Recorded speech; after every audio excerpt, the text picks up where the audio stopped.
That Friday before she got killed, something happened that she said, I'm never going back there again.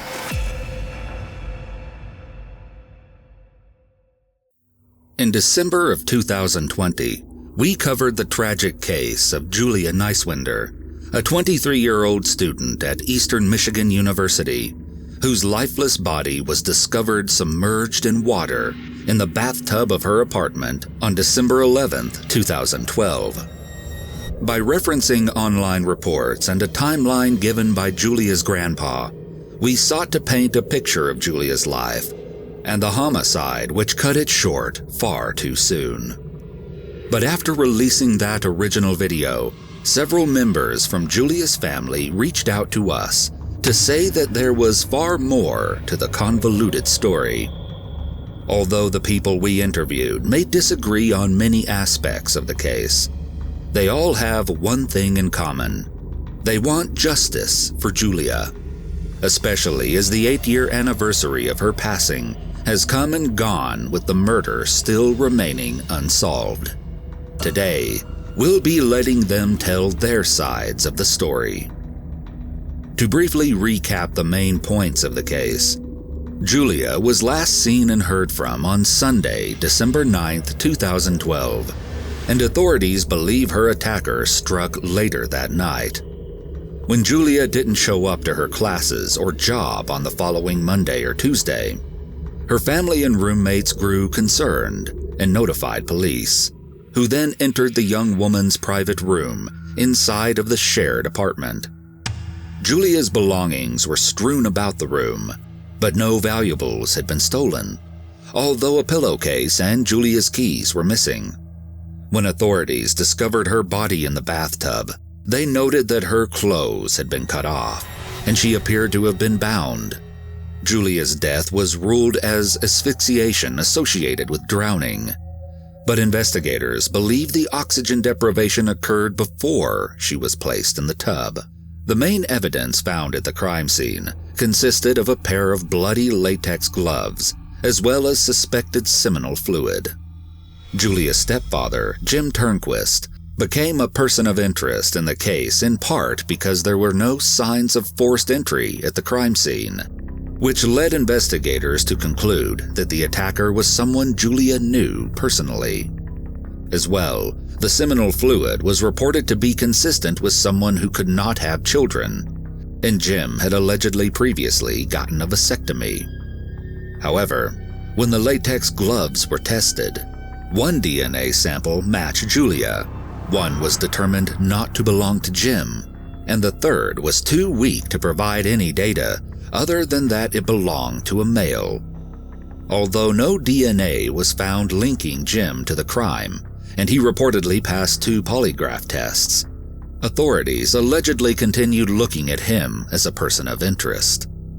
One reason for their concern, which we will delve deeper into later on, was that a best friend of Julia's had allegedly come forward and told law enforcement that 2 years prior, Julia had confided in her about inappropriate behavior Jim had allegedly exhibited. However, this same friend came forward 2 months later and denied ever making those statements.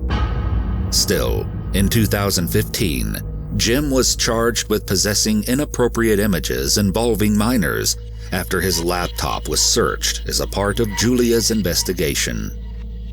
In the trial that followed, Jim's attorney argued that there was no real proof that Jim knowingly possessed the illegal material, that several people had access to the laptop, and that the prosecution was unable to establish the age of any of the individuals in the photos. Detroit Free Press reported, quote, "The 12-member jury, composed of 4 men and 8 women, deliberated for 44 minutes before returning with the not guilty decision." As of 2021, no substantial new leads have been established, or at least they have not been revealed to the public, but speaking with Julia's loved ones has provided us valuable insight into the case. We spoke with Julia's twin, Jennifer Niswender, and their mother, Kim Turnquist, who was formerly married to Jim Turnquist. To this day, both Jennifer and Kim stand behind Jim's innocence. They told us a bit about what kind of person Julia was. Julia was a protector of Jennifer. I mean, that's for sure. And she was the more, I want to say, aggressive in the way, meaning, don't mess with my sister because I'll take care of you. So Julia is that kind of person, like, leave my sister alone. She was that kind of person, but she also, where she loved everyone and would, fight for anyone that she cared about. We also spoke with James Niswender, the father of Kim Turnquist and the grandfather to Julia and her twin sister Jennifer.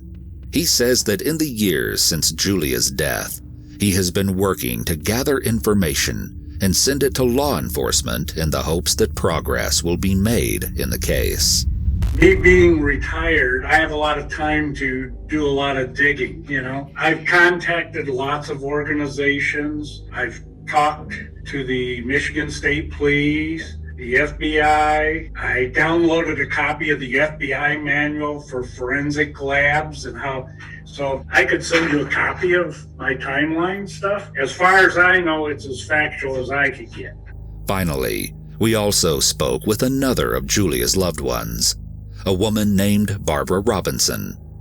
She told us a bit about her relation to Julia.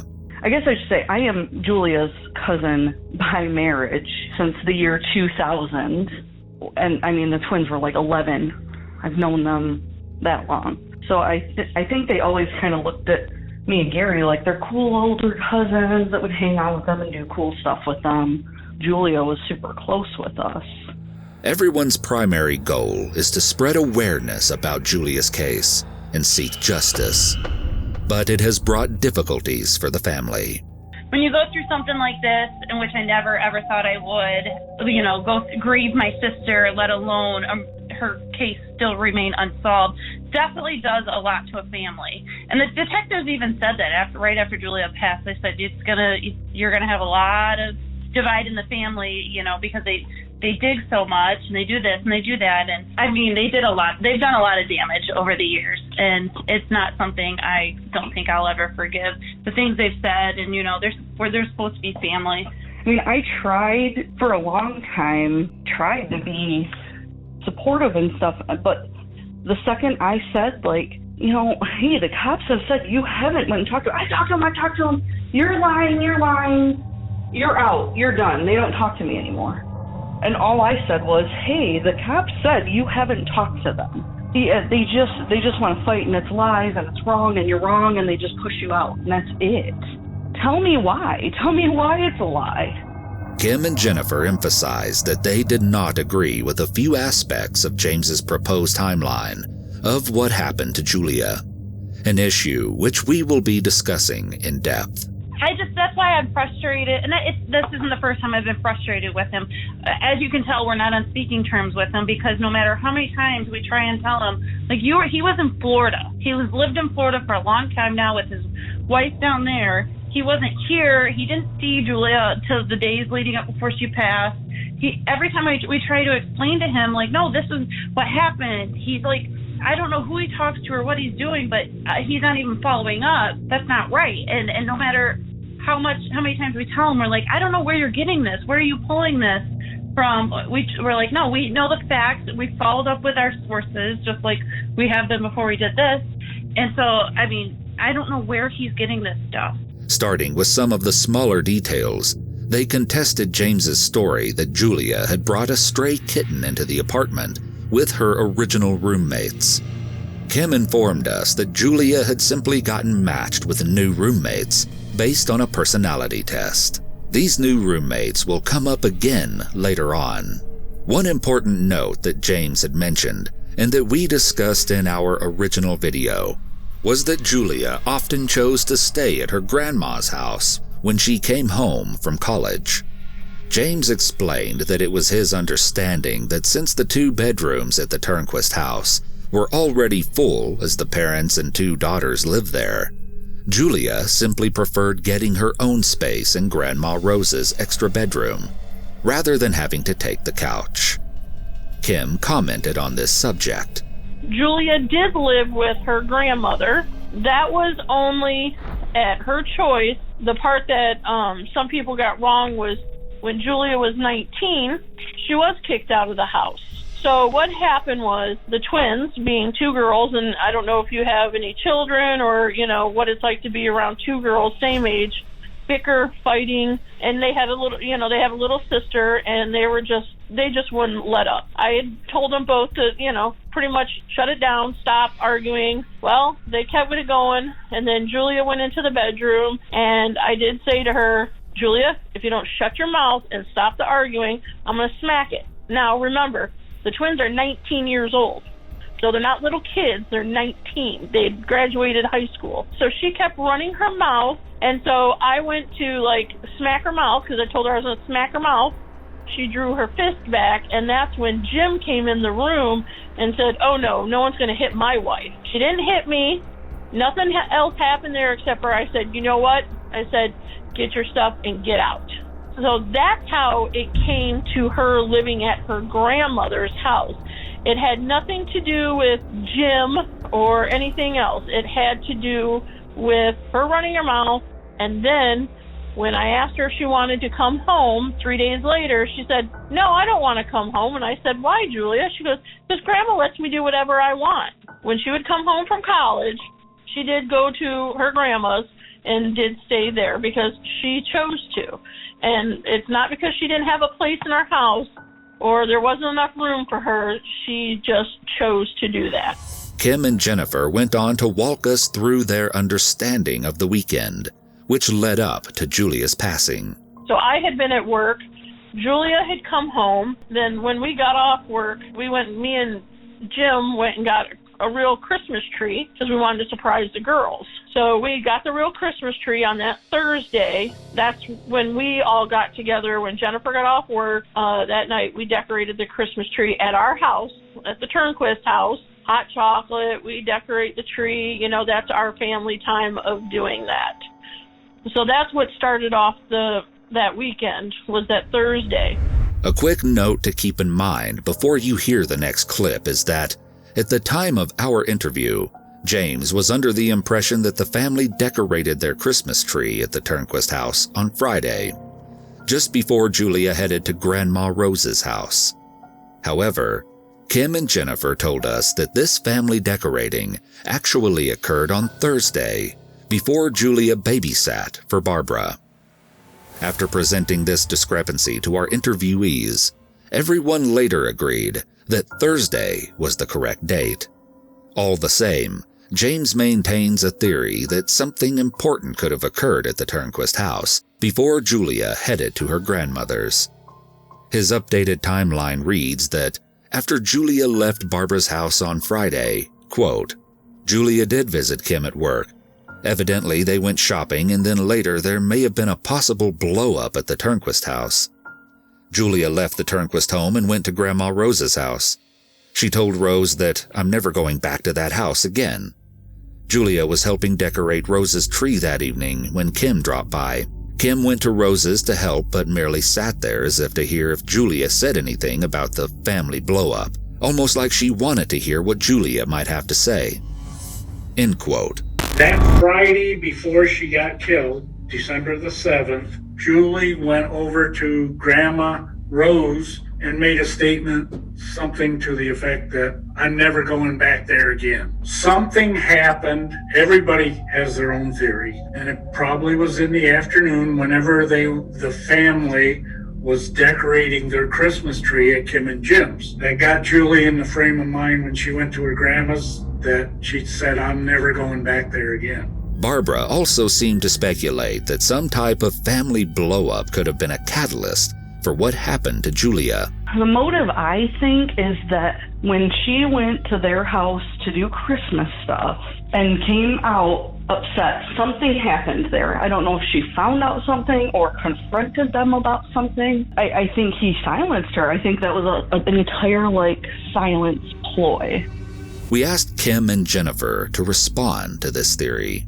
Thursday, December 6th, the night we decorated, we didn't have any sort of argument or nothing decorating our tree. And then the next day was Grandma's. There was no, and that's why I don't know where they're getting this from, because even everybody there, my grandma, my aunt, my uncle were all there. They all, and we've talked to them about this since this aired. They all said the same thing. They're like, where did this come from? Like, this Julia never said that when she was at my grandma's. I'm never going back.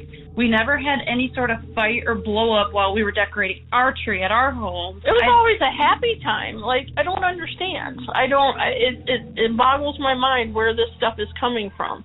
Kim and Jennifer also told us in their initial note that Grandma Rose claims she never said Julia wasn't going back to the Turnquist house.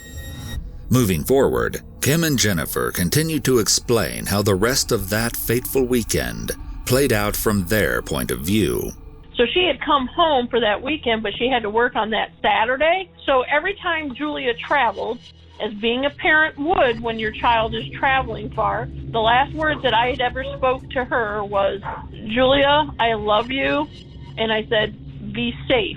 And it wasn't unusual because of my retail management job and Jennifer's job and Julia's work and job. I would go a couple of days without talking to them because our schedules just were different. That's why that Friday before she passed, that was the last day that I had ever talked to her. I will tell you right now, we did not, at least I didn't know right away that Julia had went to work and had gone on a date that night. I did not know that until after Julia had passed. He was one of the first ones interviewed, and he was cleared. That's what the detectives told us.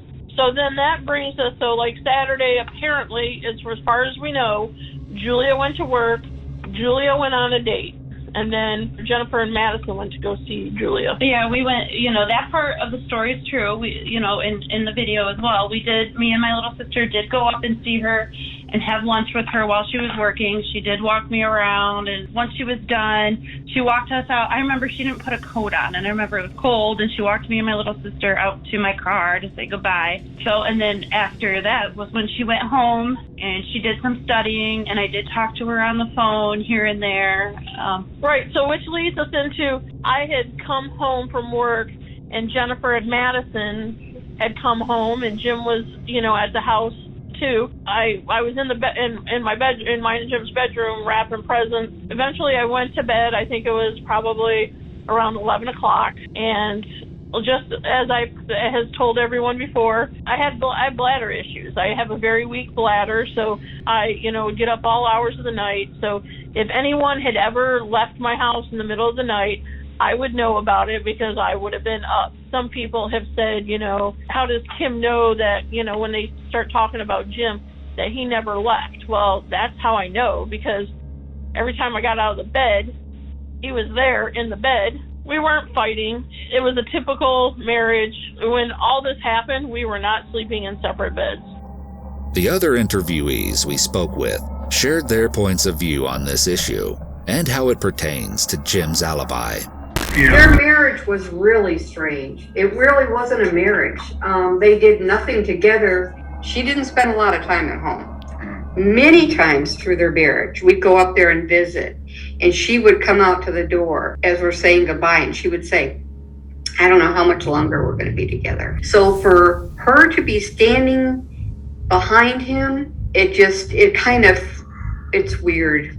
Really weird, because she really did have a very, very strange marriage. Him and Kim's relationship, I equate it to like a high school relationship. They constantly fought, pretty much all according to Kim. That's who we would hang around with a lot or see, and they would fight. Oh, we're going to get divorced, we're going to get divorced, they're not getting divorced. It was a constant, it's just a very strange dynamic with them.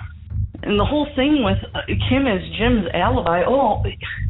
Kim could sleep through a hurricane, first off. She could sleep through anything. So she can't say for sure. She knows he was there. Jim had his own life, and Kim and Madison and the girls and everyone else had their own life. Barb Robinson had been to my house not even a handful of times. When we had big family gatherings, they were at typically her in-laws' house or someone else's. Barb would not even know if we were sleeping in separate beds or what our relationship was like. I mean, that's what's frustrating, again, that all these people want to say, have all these theories and speculate, and they weren't even there. Was mine and Jim's relationship perfect? It wasn't. But you know what? During this timeline of all this that they're that people are trying to make it seem like it's something more than what it was, is, you know what, there weren't no issues going on. We were fine. We were solid. So I don't understand. We later gave Barbara a chance to respond to these claims.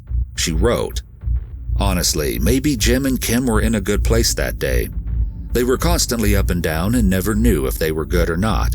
I think she'd lie for Jim, and I don't think she'd know if he left all night." Julia's murder is believed to have occurred that Sunday night. After that, all communication with her was cut off, and she stopped showing up to her obligations. But one thing that Kim and Jennifer say people get wrong involves Jim Turnquist's cleaning business. So I want to clarify that Jim did have a cleaning company. Julia helped out once in a while, but she was not scheduled to work with the cleaning company on that Monday, that December 10th. She was scheduled, as far as we know, to go to school that day. Yeah, she had classes and work that day. Yeah, she had classes and work. We asked James to respond to the claim that Julia was not actually scheduled to work at the cleaning business that day. Could be true and it could not be true. Most of the family that I have talked to, including the lady that Julie babysat for during her last weekend, she came home on a Thursday night. She did a babysit job for cousins, whatever, and she ended up spending the night there. Jennifer said she didn't have a job Monday, and everybody else seems to think she did. I do know that from talking to the police and that Julie's car, her trunk, contained a lot of cleaning supplies. So that may be true and it may not be true. I can't honestly say Jennifer lied. We asked Barbara to comment on this issue, since she was the woman Julia had babysat for. She wrote, "Julia talks so much, so she never told me she was working for his cleaning business, that I remember. She told her aunt and grandma that she was working with him that morning. I think that's where that story came from." We asked Kim and Jennifer what they thought about this claim that Julia's cleaning supplies were in her car. She did help him to earn money, but she wasn't scheduled that day. She had cleaned just a couple of times, and we live in Monroe and she lives in Ypsi, so if it was an account up that way, that's when she would help, and they would meet. They didn't drive together. So yeah, she always kept cleaning supplies in the car, and the cops actually did look at Jim's workbook. So if the police are saying we verified all of that stuff, then what don't you understand? James also commented briefly on this logbook. He gave him his appointment book or something that would be around the time that Julie's murder Which could have been happened. fudged. Regardless of whether Julia was supposed to work for Jim's cleaning business that Monday, she was supposed to work a shift at Walmart in addition to attending her college classes. Julia never showed up to either, which was very unusual for the responsible young woman. In part 2, we'll talk to Julia's loved ones about how they came to learn about her fate.